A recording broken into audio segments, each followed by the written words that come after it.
So, in last class, we have understood the behavior of the magnetic materials and came to know that the permeability of a material, core material, is not constant but varies depending upon the excitation. And later we have understood the core losses, various core losses, that is hysteresis losses and eddy current losses, and we have understood that hysteresis losses can be reduced by taking a appropriate material with a high permeability or low hysteresis loop area. And in case of eddy current losses, they are due to circulating or spiraling currents induced in the core due to fluctuating flux in the core. So to reduce the eddy current losses, we will be laminating the core and insulating each between the laminations. That is how we have understood in the last class. Now we will take up quickly the generator types based on the field winding connection with the armature. The generators are classified into separately excited DC generators and self-excited DC generators. Again, self-excited DC generator divided into shunt, series, compound, cumulative component, differential compound. So the DC generators, mainly how the field winding is connected with the armature, that is, if it is separately excited, or is it connected in shunt with the armature, or is it connected in the series with the armature, or we have both series and shunt called as compound generator, right? So this is how a generator, DC generators are divided into two types, separately and self-excited. Again, in self-excited we will be having these four types. Now we will take up one by one, but in this class I will be focusing only the separately excited DC generator. Next class we will be talking about the self-excited DC generator types. Now DC generators are compared by their voltages, power ratings, efficiency and voltage regulations, right? So these are the main parameters with which we will be comparing each other generators. And the voltage regulation of a generator is defined as the no load voltage VNL, no load voltage, minus V full load by V full load multiplied by 100 gives the percentage regulation. Okay, this is a standard formula you have to remember, right? So no load voltage minus full load voltage divided by full load voltage. Now there can be a positive voltage regulation or negative voltage regulation. So when positive voltage regulation means no load voltage is higher than the full load voltage. So in that case it is termed to be a drooping characteristics. This is V and this is IL. IL, as the loading is increasing, the voltage is drooping, or as the load is decreasing, voltage is increasing. So this is a drooping characteristics for positive voltage regulation, and negative regulation, it is raising voltage characteristics, like this. Okay, just I am giving the formula. Again we will be doing many problems on this. Okay, right? Now all generators are driven by a prime mover, right? So generator is basically mechanically coupled to a prime mover, and this prime mover is driving the rotor at constant speed. So when the rotor is driven by a prime mover and this is excited separately with a DC source which is now inducing the flux in the machine, and this is rotating at omega. So across this EMF is induced, where EA is equals to some constant K into phi into omega. Phi is generated by the field excitation and omega is constant, and which is driven by this prime mover. Okay, so these prime movers can be a steam turbine or IC engine, internal combustion engines, or a electrical motor type, any type. But we assume that in case of a generator, the speed of a prime mover is constant, and the voltage regulation and output characteristics of these generators are compared and assuming constant speed prime mover, right? So prime mover speed is assumed to be constant, maintained constant, right? So coming to the separately excited DC generator, so I have shown here the typical cross section view of the DC generator. Now we have poles and pole windings, right? And the armature, this is a commutator, two brushes, right? Armature windings are placed on these slots. Now the field windings, actually they will be connected to one another like this.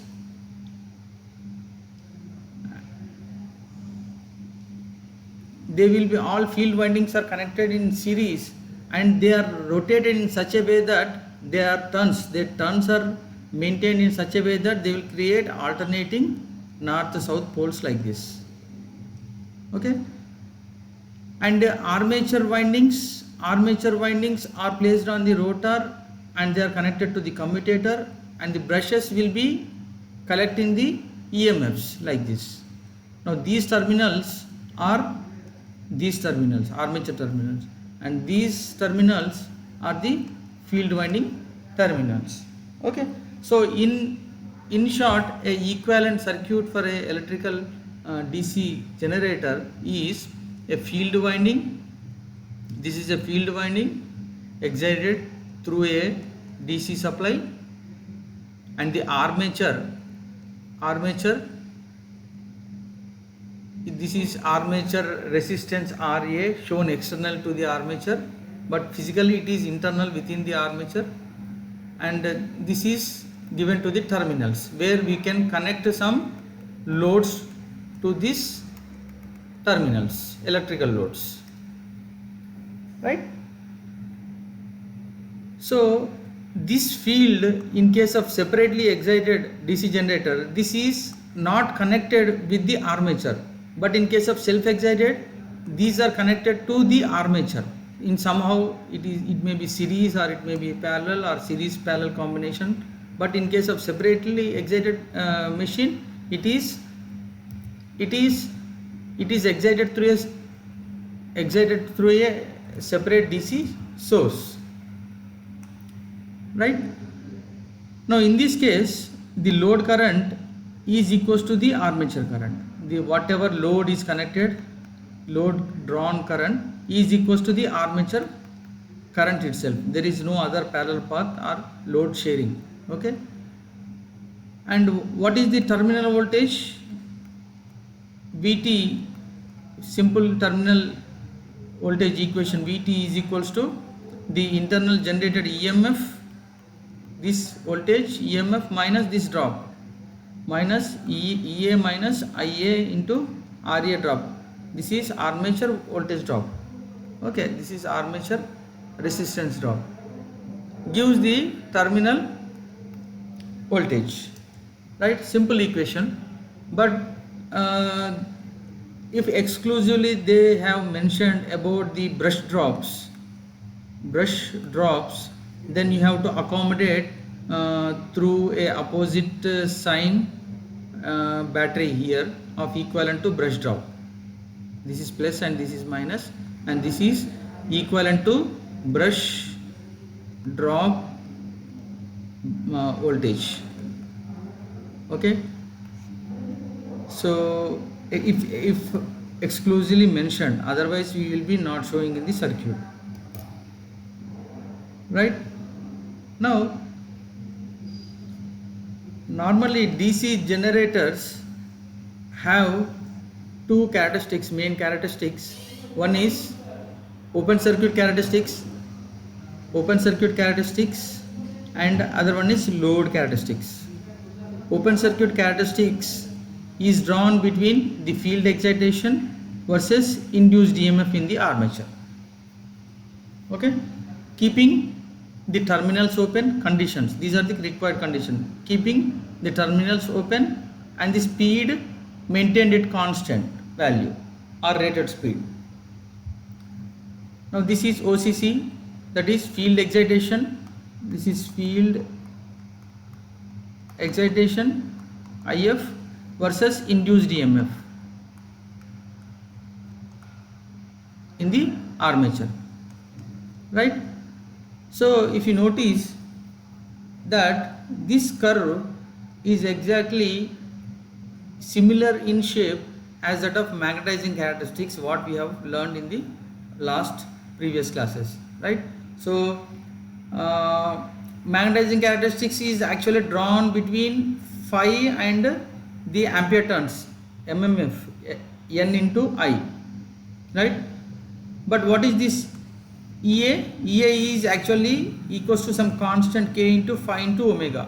Omega is fixed, rated speed. Now this is constant, so almost E is almost varied only due to the flux in the machine, but this flux varies in this manner, non-linearity in this manner with respect to the I, right? With respect to I, it is not, phi is not exactly proportional to I, but it is having some non-linear function of I, right? So I can say that this OCC graph is having same type of shape as that of the magnetizing curve. Okay, so what are the conditions? Speed should be maintained constant at rated speed and the terminals should be open. So what you do is you just connect a DC voltmeter at the terminals, rotate at a rated speed, and you vary the excitation. And note the voltage, induced voltage. That's it. Very simple. So this is also called as magnetizing characteristics, but in case of generator we also call this now open circuit characteristics, EMF induced versus the field excitation. Now next, coming to next characteristics, that is load characteristics. So load characteristics is drawn between the load current IL versus the terminal voltage, not induced voltage but the terminal voltage. Okay, so we have the field winding and we have the armature now like this, and now this is connected to a variable load, and the field excitation is now maintained constant. Field excitation is maintained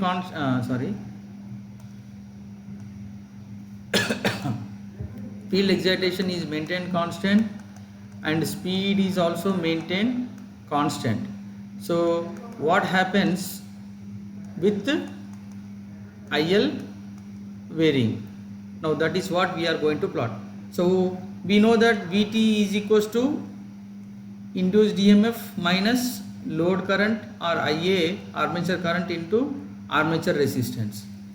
So with the increase in IA for a fixed EA, because field excitation and omega are constant, for a fixed EA with the increase in load current, this will reduce, terminal voltage will reduce.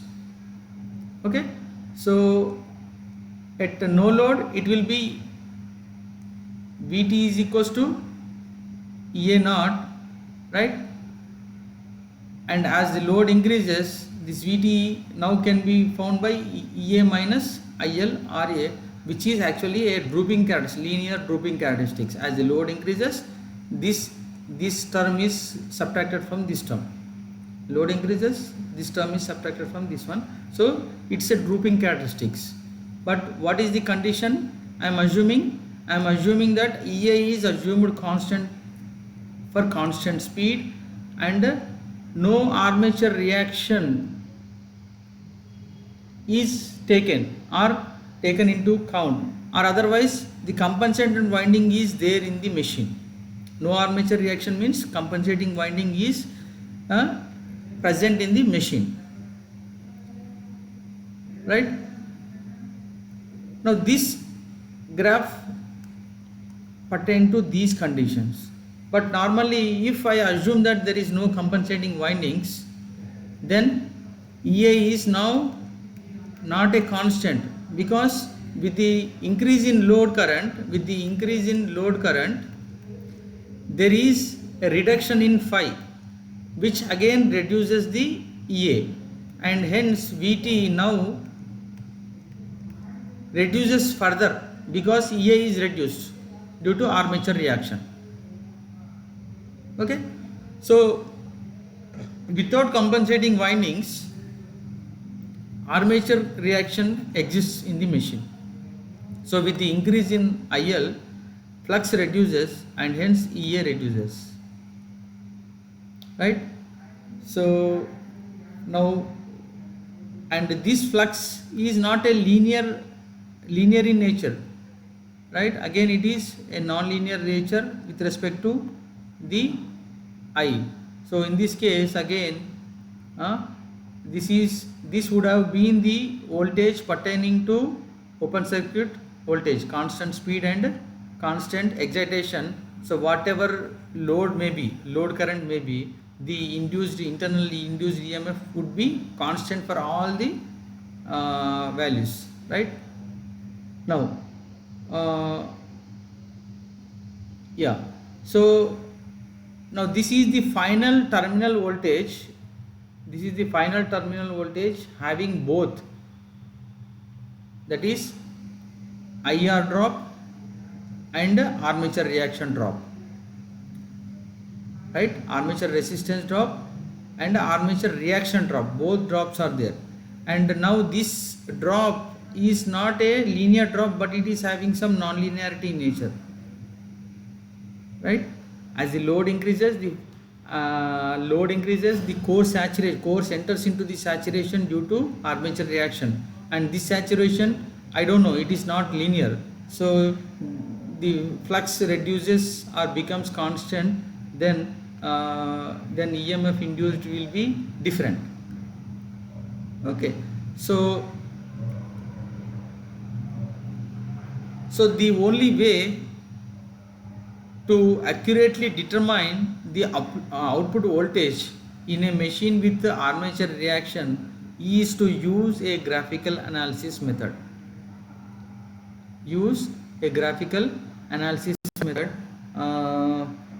This is given for one particular operation. You need to find out using this graphical analysis method, but in laboratory I think you can find out. You have a field winding, you have a armature machine DC generator, and you have a variable load, right? And this is fixed, and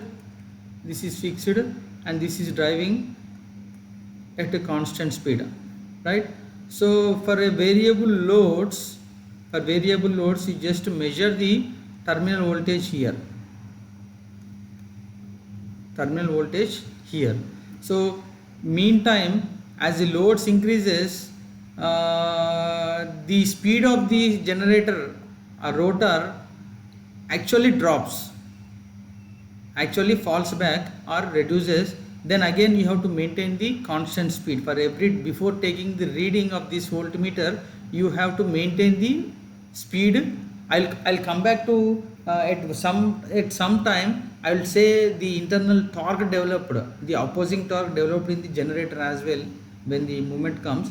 But you right now you understand that as the load increases, the opposing torque to the driving torque given by the prime mover will be increasing.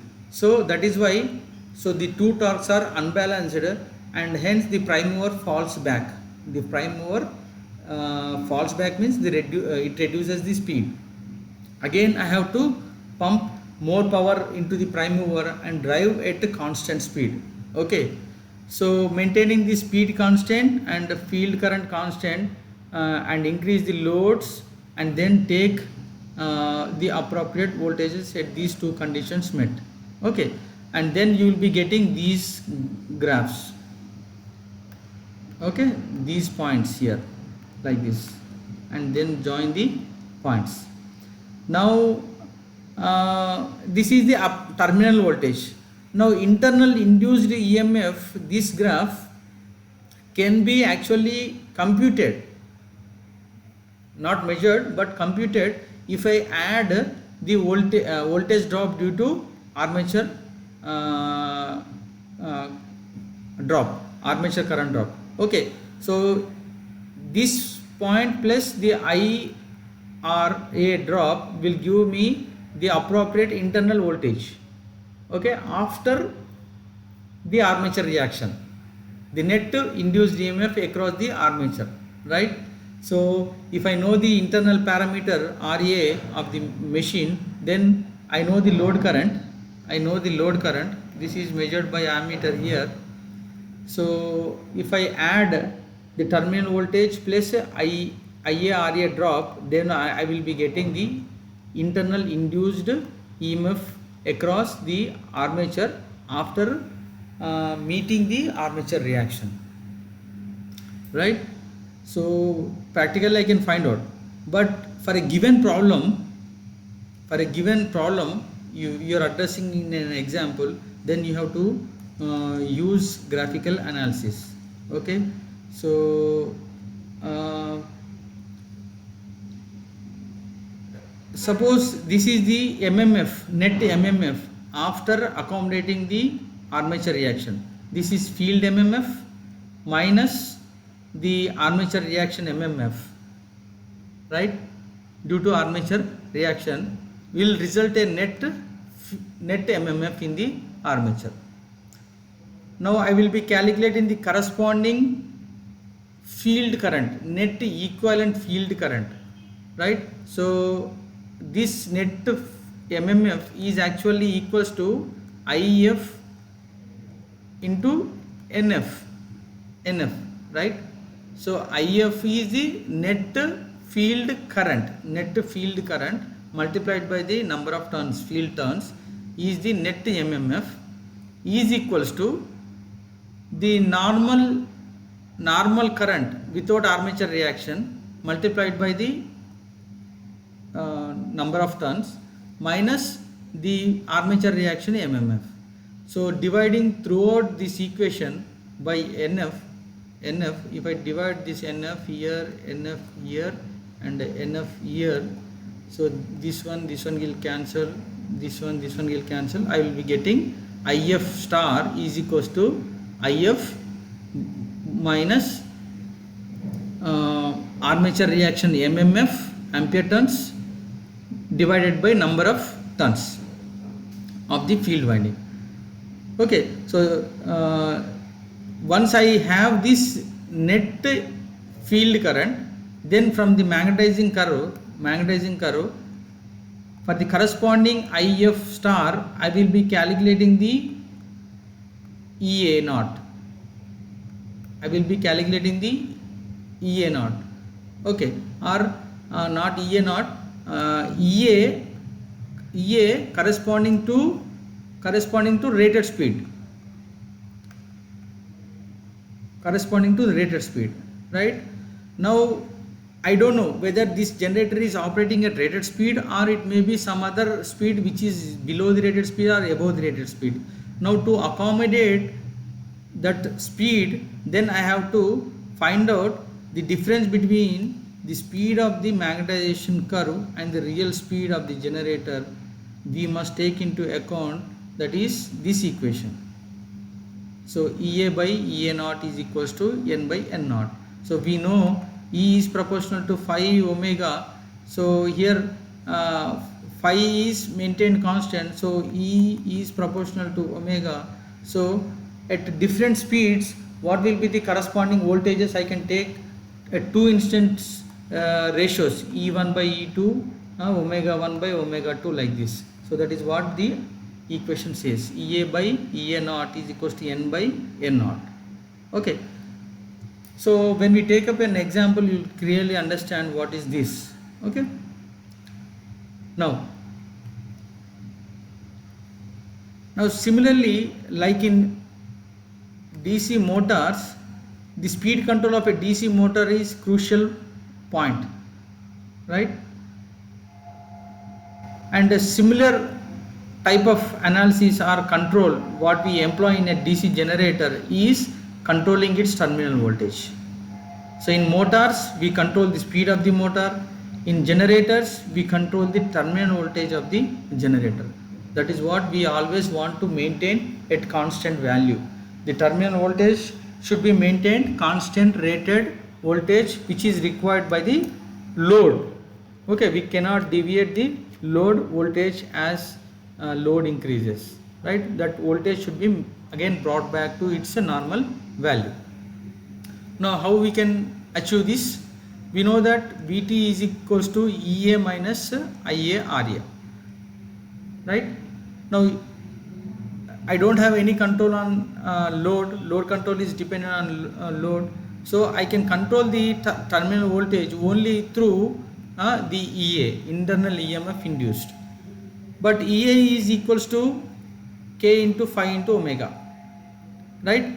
So I can vary this Ea either by means of varying the flux, either by means of varying the speed. Okay. So first method is change in speed of rotation, that is N or omega, but the problem is the speed range of a prime mover is quite limited. This method is not so appropriate for employing a wide range of control on voltage, terminal voltage, right?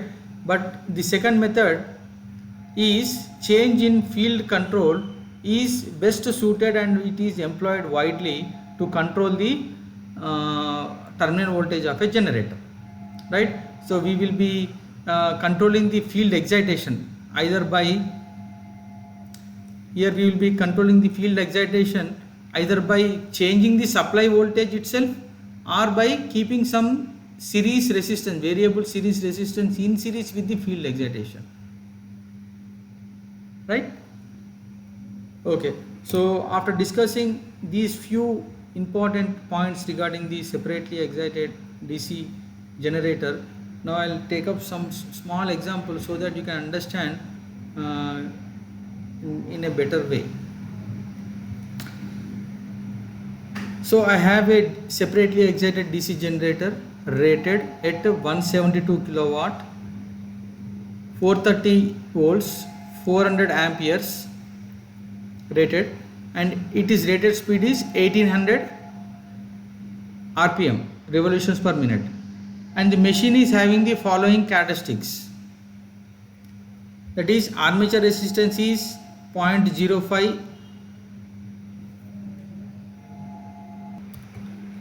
okay, so armature resistance is 0.05 ohms, field resistance is 20 ohms, and R adjusted means the resistor kept in series with the field winding is 0 to 300 ohms, and the number of turns of the field coils are 1000 turns, and the supply voltage to the field coils is 430 volts, and we have also given the magnetizing characteristics. are open circuit characteristics of a DC generator. We have given this, we have all values, corresponding values, right?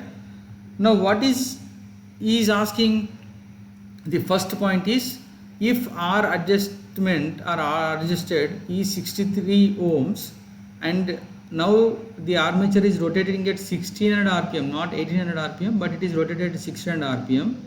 So what, for a given no load operating condition, what will be the terminal voltage? There is no load on the machine, it is rotated at 600 instead of 1800 rpm, and the resistance is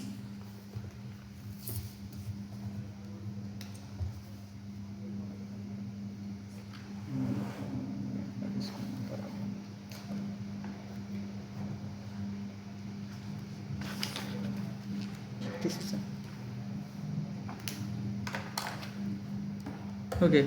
So instead of 1800 rpm, it is rotating at 1600 rpm. 63 ohms is kept in series with the field coils, right? No load is connected. Now what will be the terminal voltage? So first you kind of calculate the field current. So field current is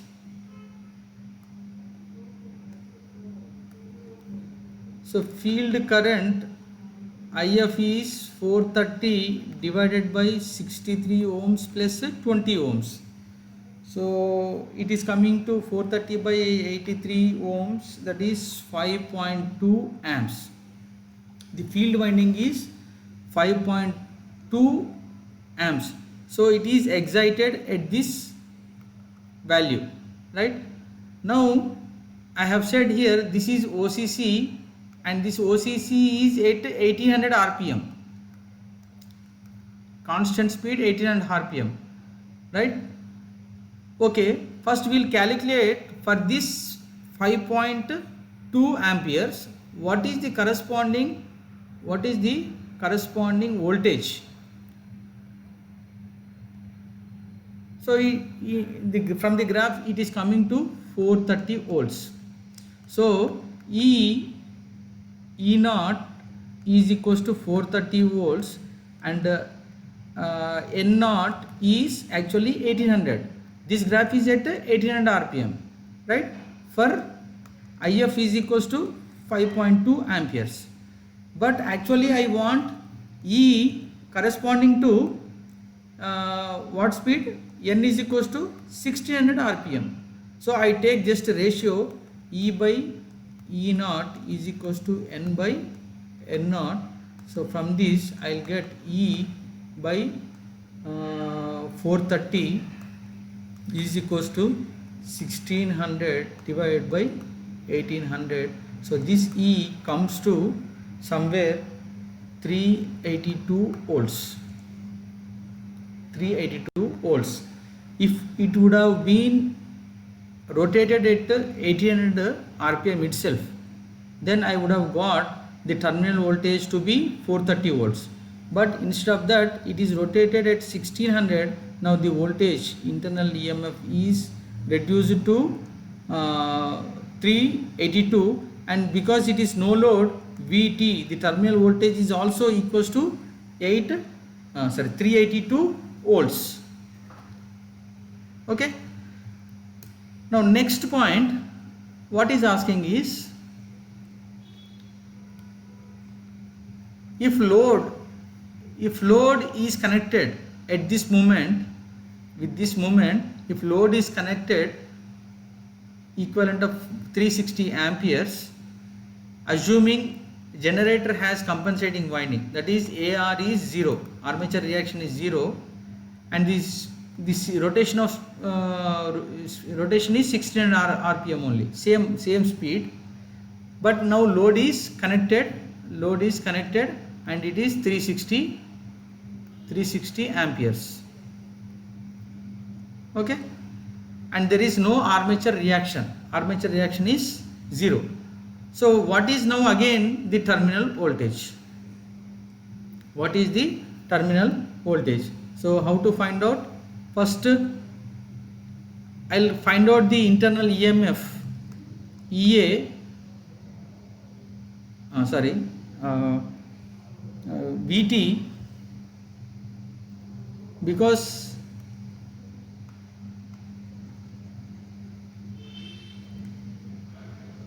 so we know that VT is equals to EA minus IA RA, because this load is connected to the pre-existing condition. So this EA is 382 volts only. So 382 volts minus the load current is 360 and multiplied by the armature resistance is 0.05. So this is coming to 364 volts. 364 volts. And yeah, because we have not this is straightforward, because we don't need to bother about the armature reaction. Now in next case he is asking what is the effect on a terminal voltage if I would have taken the armature reaction to some value. So in this case, if the same for the same load, if armature reaction is 450 ampere turns, then what would have been the terminal voltage? See here what is actually happening, because I am not taking into account the armature reaction. With the increase in load from 0 to 360, there is no effect in the induced EMF, right? So that is why before this condition the induced EMF is 382 volts. That is what I am taking here itself directly, right? But now what is saying in third case, for the same load condition, but now I need to accommodate the armature reaction of 450 ampere turns, right?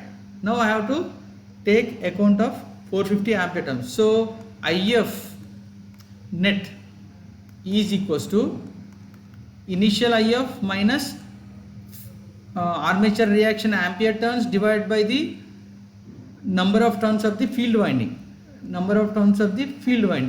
Okay, so initially for 382, what is the field current? It is, we came to know that 5.2 amps, right? So this is 5.2 minus ampere turns, 450 ampere turns given for the armature reaction, divided by the number of turns is 1000 turns, field winding turns. So this is 5.2 minus 0.45, so this is coming to 4.75 amperes. So the effective field current is now reduced to 4.75. So I take the corresponding voltage here, 4.75 here, and then calculate the value. So it is coming to 410. This is coming to 410 volts. 410 volts at 1800 RPM. So this is 410 volts coming at 1800 RPM. So what will be the corresponding E at 1600 RPM? So this E is now coming to 364 volts, right? I hope you have understood, right? So with the OCC I am getting the voltage 410 corresponding to 1800 RPM. I just wanted to calculate the now induced EMF at 1600 RPM present operating condition. So which is coming to 364 volts. Now you calculate VT is equals to 364 minus load current is 360 into 0.05. So this will come to 346 volts. Earlier without armature reaction it was yeah, this is 364 volts terminal voltage. Now with the armature reaction it is now reduced further and 346 volts. Okay, so the next question is, now what is the adjusted resistance value? What should be the adjusted resistance value for bringing the terminal voltage back to the no load voltage?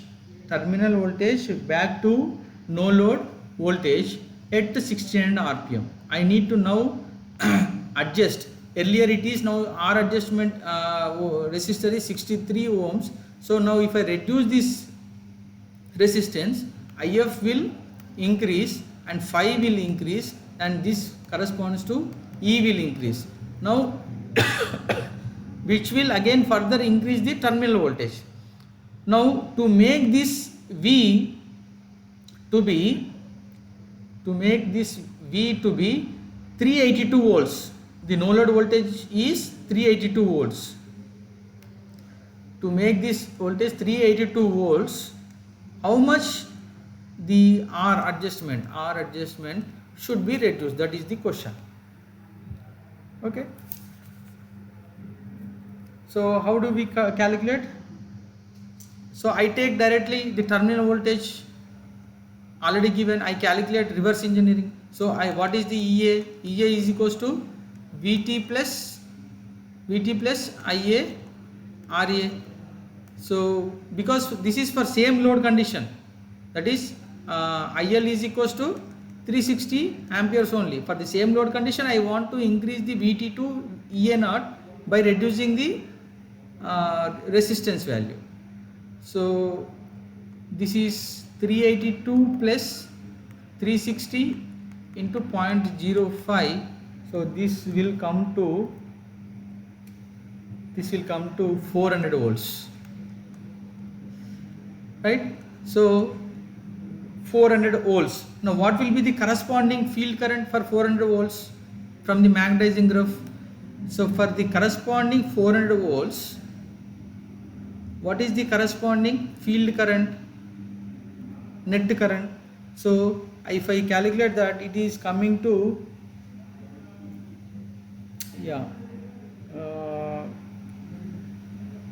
first I need to adjust it to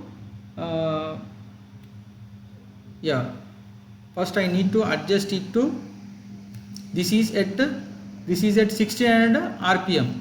So what will be the voltage, EMF voltage at 1800 rpm? So this is 400 at 1600 rpm, and I want E at 1800 rpm. So EA will be corresponding to it will come to 450 volts. 450 volts corresponding to 1800 rpm. Now 450 volts, sorry, not 400, 450 volts. 450 volts will be somewhere here, and the corresponding the field current will be coming to 6.15 amps from the graph. So the corresponding field current from the magnetizing graph is coming to 6.15 amperes, right? Now what is this field current? This is IF, but IF is equals to VF by R adjusted plus the field resistance. So this is 430 is the field voltage divided by R adjusted, I don't know, I need to calculate, plus this is 20 ohms, E is equals to 6.15.